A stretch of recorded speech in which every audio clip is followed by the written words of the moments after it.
साथियों, आजाद competition academy से मैं राजेश आप सभी का स्वागत करता हूं। और देखो, आज का जो है पेपर का लेवल आपका बैंक का किस तरह रहा और किस तरह के क्वेश्चन पूछे गए, वो पूरी जानकारी मैं आपको प्रोवाइड करूंगा। तो प्लीज वीडियो को लाइक कर लीजिए और चैनल को सब्सक्राइब करना ना भूलिए। देखो, बैंक जो कॉर्पोरेशन बैंक है, आपकी एमपी जो सहकारी बैंक है, उसमें मैं आपको बता दूं मैथ्स, रीजनिंग, जीके, कंप्यूटर और साथ में इंग्लिश, ये 5 सेक्शन थे। अब देखो, आपको मैं अगर मैथ्स की बात करूं तो मैथ्स सभी के देखो 40-40 नंबर के जो है ये सेक्शन थे, 40, 40 और 40। अब मैथ्स का देखो सबसे ज्यादा क्वेश्चन आए थे बोर्ड मार्क्स से, है ना, यानी सिंप्लीफिकेशन वाले सबसे ज्यादा क्वेश्चन आए थे, करीब 10 से 15 क्वेश्चन करीब इसके आए थे। क्योंकि देखो, मैं खुद पेपर देके आया हूं तो मैं A to Z क्वेश्चन आप तक प्रोवाइड करूंगा, है ना। सबसे पहले मैं आपको मैथ्स के 15 क्वेश्चन आए थे, इसके बाद नावधारा, चाल दूरी और साथ में रेशो और साथ में आयत प्रतवर्ग का एक क्वेश्चन आया था। और इसके बाद आपको एक लाभ हानि और प्रॉफिट लॉस, लाभ हानि और साथ में परसेंटेज, इनसे रिलेटेड एक दो क्वेश्चन आए थे और 2 DI आए थे। ठीक है, इतने क्वेश्चन आपको देखने को मिले। इसके बाद तो आप अगर देखो, सबसे पहला है कि बोर्ड मार्क्स नियम यानी सिंप्लीफिकेशन के अच्छे से करो आप और DI करो। उसके बाद अर्थमेटिक में आप प्रॉफिट लॉस, चाल दूरी, रेलगाड़ी, नावधारा, इनसे रिलेटेड क्वेश्चन करना। देखो, मैं फिर बता रहा हूं, पूरा सेशन बहुत इजी था। ये 2 DI भी बहुत आसानी से बन गई थी, यहां पर ये बोर्ड मार्क्स के नियम के भी बहुत अच्छे बन गए थे। लेकिन कुछ क्वेश्चन अर्थमेटिक के लेंथी थे और वो शुरू में डाल दिए गए थे, तो उन चैप्टर को आप स्किप करके आगे बढ़ जाओ। जो आपको सवाल नहीं लग रहा है कि कठिन है, उस चैप्टर उस क्वेश्चन को स्किप करके आगे बढ़ जाओ।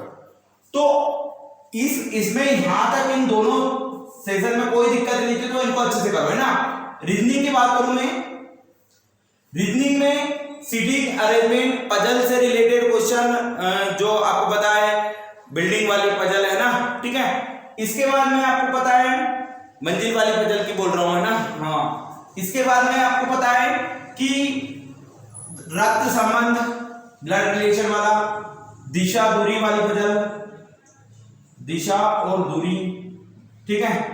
इसके बाद में मैंने आपको बता दिया बैठक व्यवस्था और मंजिल वाली पजल, है ना। इतने क्वेश्चन, इतने जो है पजल से रिलेटेड थे।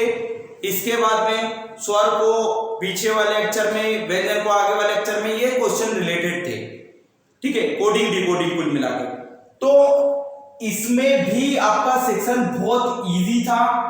आप लगभग 30 क्वेश्चन आराम से कर सकते हो। यहां से भी लगभग 28 क्वेश्चन आराम से करते हो, क्योंकि मैंने खुद ने यहां पर 37 क्वेश्चन अटेम्प्ट करे और यहां पर मैंने 32 क्वेश्चन अटेम्प्ट करे, ठीक है। जीके की बात करूं मैं, तो जीके का जो लेवल था वो बहुत इजी था और मेरे ख्याल से इतना इजी था क्योंकि यहां करंट अफेयर से ज्यादा स्टैटिक पूछा गया था। भाई, करंट से ज्यादा स्टैटिक पूछा गया था। जैसे 1965 ताशकंद समझौते के समय प्रधानमंत्री कौन थे, और आपका एक और क्वेश्चन है, मैं आपको बताऊं सबसे ज्यादा ओलंपिक में पदक एथलेटिक्स में किसको प्राप्त हुए, ठीक है। इसके बाद में आपका और भी क्वेश्चन थे, जैसे वर्तमान सूचना आयुक्त कौन है, ठीक है। तो ऐसे स्टैटिक वाले भी क्वेश्चन और करंट वाले भी, लेकिन ज्यादातर स्टैटिक वाले क्वेश्चन ज्यादा थे, ठीक है। आपको पता है 1968 में चिकित्सा के क्षेत्र में किसको नोबेल पुरस्कार मिला, हरगोविंद खुराना। तो ऐसे जीके के मतलब स्टैटिक के ज्यादा क्वेश्चन थे, तो इसका लेवल बहुत इजी, जीके बहुत इजी आया था। लगभग आप 30 क्वेश्चन नॉर्मली कर सकते हो, ठीक है। हाँ, कंप्यूटर, आपका कंप्यूटर में भी कम से कम 3 से 4 फुल फॉर्म थे, और जैसे CD रोम का फुल फॉर्म क्या है, और इसके बाद में URL में R का फुल फॉर्म क्या है, ठीक है।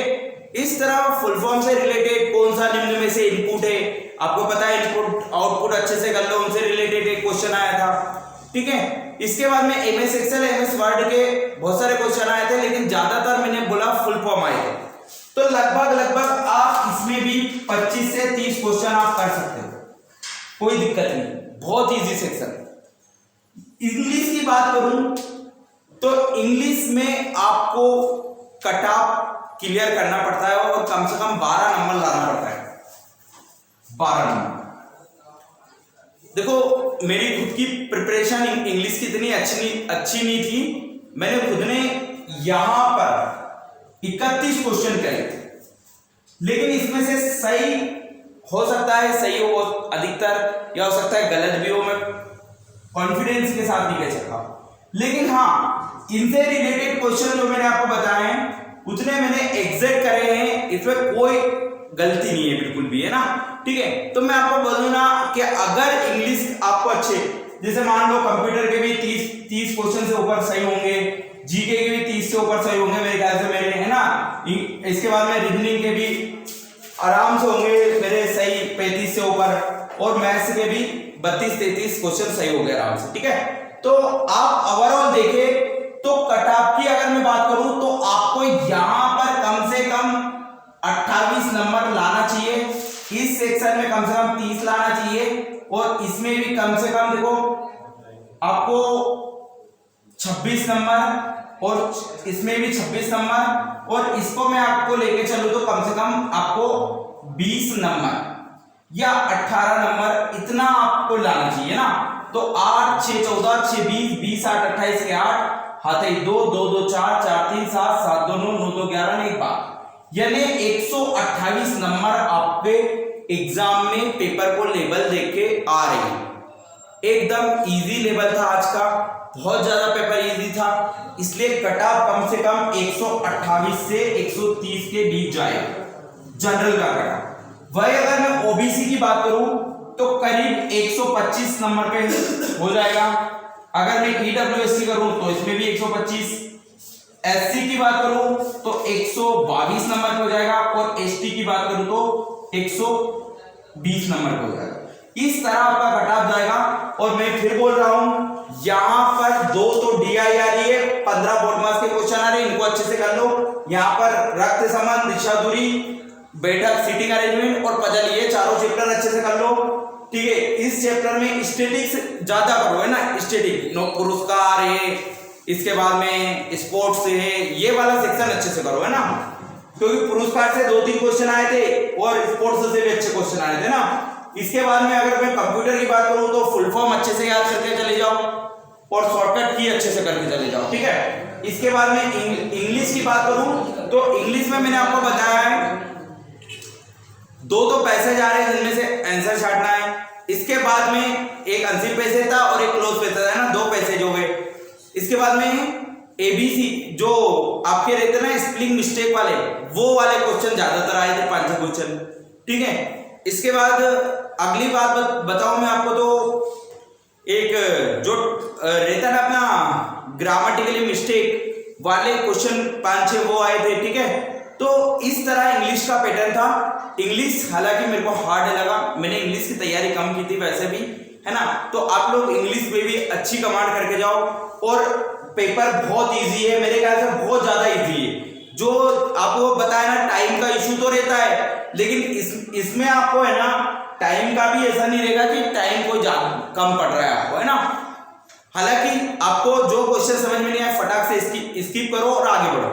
जितना टाइम आप बचाओगे ना उतना फायदा है, उतना चांस है कि पूरा पेपर देख लो।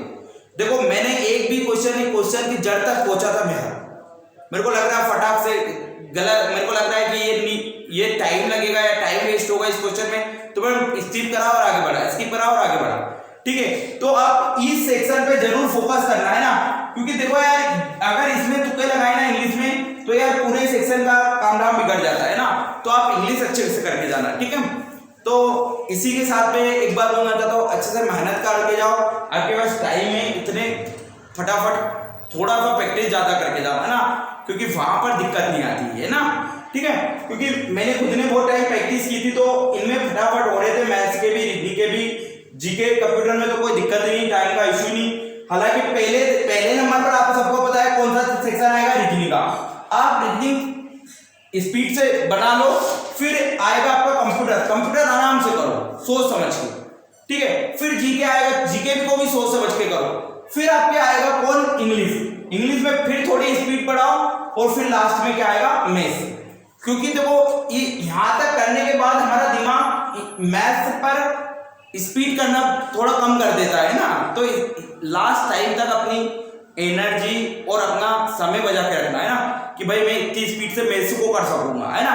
और मैथ्स में शुरू में अर्थमेटिक आ रहा है तो वो स्किप कर देना, आप बोर्ड मास से और पजल उसके डीआई के क्वेश्चन कर देना, फिर बाद में अर्थमेटिक पे आ जाना, है ना, ठीक है। इतना करना, ठीक है। तो इतनी जानकारी आपको कैसे लगी, और रेगुलर में हर एग्जाम से रिलेटेड रिव्यू बताता हूँ, हर एग्जाम का पैटर्न बनाता हूँ, हर एग्जाम से रिलेटेड जानकारी बताता हूँ, सभी चीज मैं आपको बताता हूँ। तो प्लीज वीडियो को लाइक कर लीजिए और चैनल को सब्सक्राइब करना ना भूलें। जितनी मेहनत मैं आप लोगों के लिए करता हूँ, उतनी मेहनत के साथ बस आप एक बार अंगूठा दबा दिया करो, है ना, ताकि मेरे को भी लगे मैं इतनी मेहनत कर रहा हूँ तो कुछ तो मिल रहा है, ठीक है। धन्यवाद आजाद कंपटीशन एकेडमी से जुड़ने के लिए।